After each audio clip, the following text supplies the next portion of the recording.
कैसे कहूँ, दुर्घटनाएँ अब हमें चौंकाती नहीं। पता नहीं हमारा एहसास मर गया है या व्यस्तता बढ़ गई है। वैसे भी जो चीज़ आम हो जाती है, वह अपना महत्व खो देती है।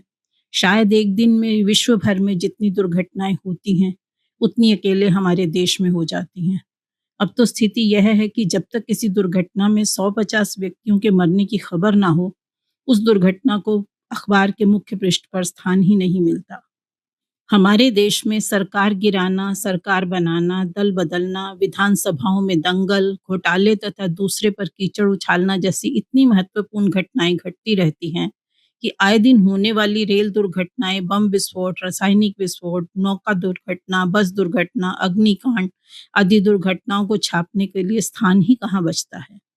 आजकल तो आसमान में जहाज टकराने लगे हैं। जब आसमान ही छोटा पड़ रहा है, तो फिर भला महानगरों की सड़कों का तो कहना ही क्या है, जिनकी चौड़ाई कुछ फीट बढ़ाने का विचार करने, उसे अमल में लाने और कार्य पूर्ण होने तक तो वाहनों की संख्या कई गुना बढ़ चुकी होती है और बात फिर वही ढाक के तीन पात वाली ही रह जाती है। वैसे भी अब लगभग 1.5 अरब की आबादी वाले देश के किसी महानगर में 8-10 लोग शाम को वापस घर ना भी पहुंचे तो मरण दर का प्रतिशत क्या बैठता है, जिसे किसी कैलकुलेटर पर भी कैलकुलेट करना कठिन है, उसके लिए अखबार का मुख्य पृष्ठ बेकार करने की आवश्यकता भी क्या है। मेरी खबर तो अखबार में छपने लायक थी ही नहीं, इसलिए मैं ही आपको बता दूं कि पिछले दिनों मेरा एक्सीडेंट हो गया था। घबराइए नहीं, मैं बिल्कुल ठीक हूँ। अब बस जरा सा मुश्किल में जरूर हूँ। हुआ ऐसा कि मैं लंच के समय दफ्तर से निकला था। इसके बाद जब मैं होश में आया तो वापस अपने दफ्तर में था और मेरे आसपास भीड़ जमा थी। वास्तव में मैं जैसे ही दफ्तर से कुछ दूर पहुंचा, पीछे से आ रही एक मारुति ने मेरे स्कूटर को ठोक दिया था। मैं सड़क पर लगभग आधा घंटा बेहोश पड़ा रहा। वैसे यह सब मुझे याद नहीं, किसी प्रत्यक्षदर्शी ने बताया है जिसने मुझे वापस दफ्तर तक पहुंचाया था। शायद मेरे सिर पर आई कोई गंभीर चोट मेरी बेहोशी का कारण थी।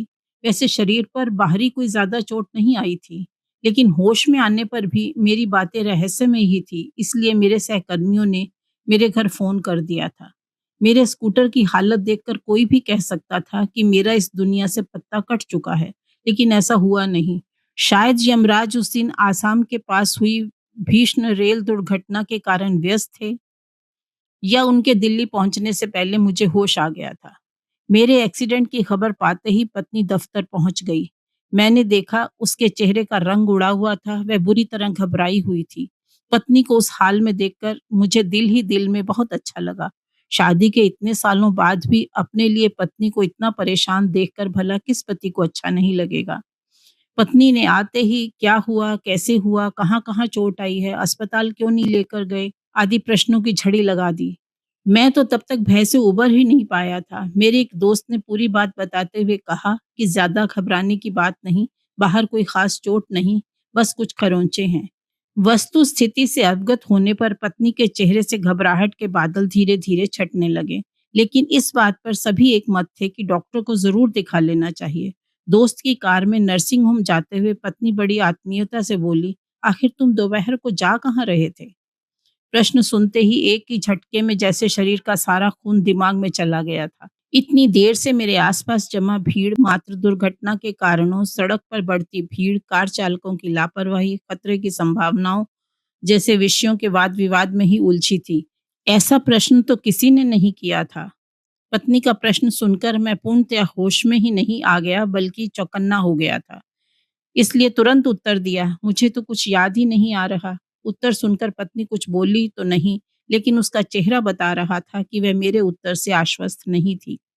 उसकी आंखें मेरे चेहरे पर कुछ खोज रही थी। मैंने हल्की सी आह भरी और कार की सीट पर सिर पीछे टिकाकर आंखें बंद कर ली।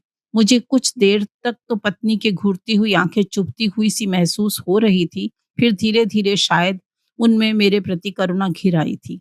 नर्सिंग होम पहुंचते ही डॉक्टर ने ठीक से मेरी जांच की, सिर, कंधे और कूल्हे के एक्सरे भी निकलवाए। एक्सरे में तो सब ठीक था, बस झटके से गिरने के कारण दर्द था।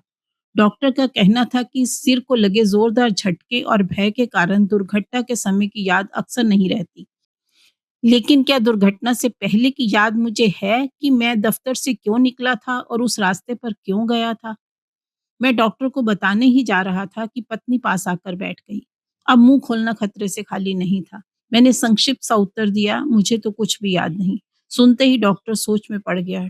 खतरे की कई संभावनाएं थी, अतः 72 घंटों तक डॉक्टरी निगरानी में रहना जरूरी हो गया। नर्सिंग होम में मेरे दाखिल होते ही दुर्घटना की खबर आस पड़ोस और रिश्तेदारों में आग की भांति फैल गई। मुझे देखने और हालचाल पूछने वालों की बाढ़ सी आ गई। प्रत्येक को दुर्घटना का किस्सा सुनाते सुनाते मैं तंग आ गया, और फिर वह किस्सा जो मुझे भी नहीं पता था, मैंने स्वयं अर्धमूर्छा की हालत में एक अजनबी से सुना था। सबकी सलाह सुन सुनकर मेरे कान पक गए थे, और उनके बताए डॉक्टरों और वैद्यों के नाम पते लिख लिख कर मेरी जेब की डायरी भर गई थी। गुस्सा तो तब आता था जब हर कोई जाते हुए बड़ी आत्मीयता से कहता था, अब आप आराम करो, आराम आपके लिए बहुत जरूरी है। मेरा हाल पूछने तो ऐसे-ऐसे भी आए जिन्हें देखकर मेरा ब्लड प्रेशर यूं ही बढ़ जाता है। पता नहीं जानबूझकर मुझसे बदला लेने के लिए आए थे या वास्तव में मेरे शुभचिंतक हैं। पता नहीं किसने चलाई है बीमार का हाल पूछने जाने की प्रथा। रात को मुझे दवाई की आखिरी खुराक देकर पत्नी मेरे पास बिस्तर पर बैठते हुए बोली, "जहाँ आपका एक्सीडेंट हुआ है वह सड़क तो सिनेमा हॉल को जाती है ना?" मैं फिर मुश्किल में आ गया था। मैं तो अपनी जान बचाने के लिए इतना भी नहीं कह सकता था कि हे प्राण प्रिय, मैं दफ्तर से भागकर जल्दी घर आ रहा था, क्योंकि वह सड़क किसी भी तरह घर की ओर नहीं जाती। उस बार भी मुझे अपने को बचाने का रास्ता मिल ही गया। मैं धीरे से बोला, इसमें शायद नींद की दवा थी, मुझे सख्त नींद आ रही है। और मैंने आंखें मूंद ली थी। पता नहीं पत्नी कब तक वहीं बैठी मुझे घूरती रही। मैं सचमुच सो गया था। भला हो नींद की गोली बनाने वालों का, वरना उस रात मुझे कौन बचाता। अगली सुबह मेरा हालचाल पूछने आने वाले मुझे बहुत भले लग रहे थे, क्योंकि मैं नहीं चाहता था कि मैं एक पल भी अकेला रहूं। अपनी पत्नी के साथ समझा करो। लेकिन दूसरे दिन आने वालों की संख्या बहुत कम थी। मुझे अपने आप पर झुंझलाहट हो रही थी।